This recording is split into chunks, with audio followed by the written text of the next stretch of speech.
Runtuhnya dinasti sang nyonya tua, kehancuran sang penguasa. Pernah ada masa di mana Serie A hanyalah arena bermain bagi Juventus. Selama hampir satu dekade, tepatnya dari 2011 hingga 2020, La Spezia Signora adalah penguasa mutlak yang mengunci gelar Scudetto 9 musim berturut-turut. Rekor ini tak tertandingi sejak kompetisi ini berdiri. Namun, lihatlah mereka sekarang. 6 musim terakhir menjadi saksi bisu hilangnya taring sang raksasa.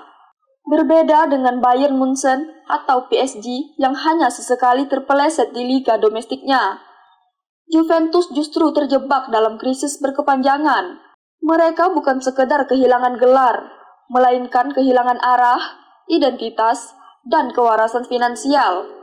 Bagaimana sebuah dinasti sekuat ini bisa runtuh dari dalam? Cetak biru kejayaan. Fondasi era keemasan ini sejatinya diletakkan oleh Antonio Conte pada musim 2011 sampai 2012 lewat formasi 3-5-2 dan trio bek legendaris BBC, Bonucci, Barzagli, Chiellini. Conte menyulap Juventus menjadi tim bermental baja dan sukses meraih Scudetto tanpa tersentuh kekalahan.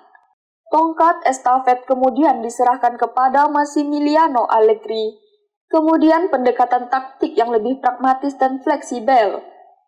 Allegri tidak hanya mempertahankan hegemoni domestik selama 5 musim berikutnya, tetapi juga menyempurnakannya dengan dominasi di Coppa Italia. Pada fase ini, kekuatan finansial klub begitu stabil hingga mereka mampu membajak Gonzalo Higuain dan puncaknya mendatangkan mega bintang Cristiano Ronaldo senilai 100 juta euro pada 2018. Krisis identitas dan perjudian fatal. Sayangnya, ambisi manajemen Juventus mulai menjadi bumerang. Mereka mendepak Allegri dan menunjuk Maurizio Sarri pada 2019 demi sepak bola yang lebih atraktif.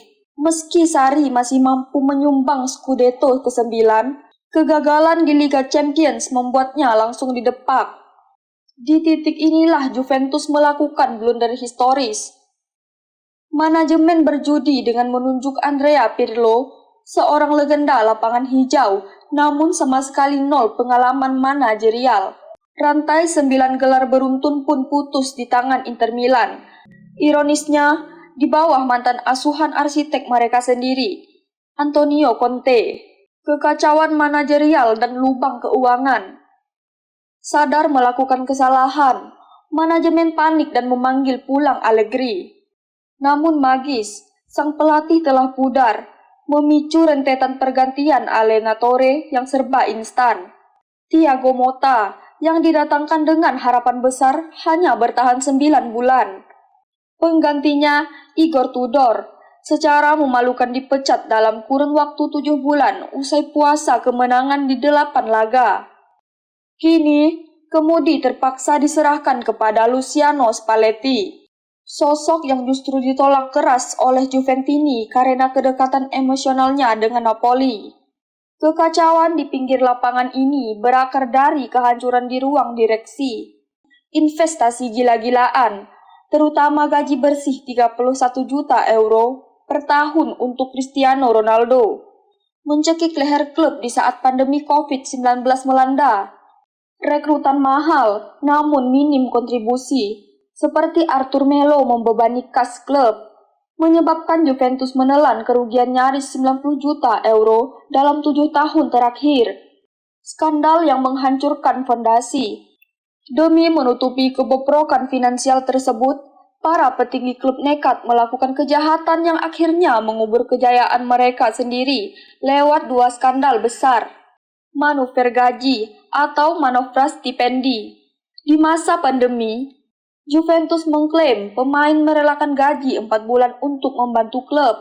Faktanya, dokumen rahasia, termasuk Ronaldo Paper, membongkar bahwa 3 bulan gaji tersebut tetap dibayarkan secara ilegal, di bawah meja demi memanipulasi laporan keuangan resmi. Penggelembungan transfer.